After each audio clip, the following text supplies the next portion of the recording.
এটা মানে ভাষায় প্রকাশ করা যাবে না। দেশের যে দুর্বিষহ পরিবেশ ছিল এর মধ্য দিয়ে খেলাধুলার বিষয়টা অনেকটা পিছিয়ে গেছিলো। আমরা এই খেলা শুরু করার পরে আমি দর্শকের উপস্থিতিতে যেটা আমার কাছে মনে হয়েছে, আপাতত ভেড়ামারা উপজেলার বিভিন্ন কর্নারের দর্শক কিন্তু এই মাঠে আসে এবং প্রত্যেকটি দর্শকই খুবই আনন্দিত এবং আবেগে আপ্লুত। আমরা এই যে খেলাটি যেমন কয়েকদিন দেরি হয়েছে এর জন্য অনেকে আমাকে বলছে যে ভাই খেলা কবে হবে, খেলা কবে হবে।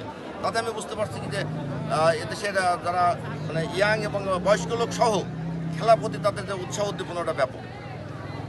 কি কাপ আয়োজন করছেন আপনারা এখানে? কোনাদিক টাকায় কি কাপ মানে আজকে Ahmed Rahman city football tournament, এটা হচ্ছে জাস্ট সিটিতে একটা ফুটবল টুর্নামেন্ট, যারা আজকে শেষ খেলা এবং ফাইনাল খেলা।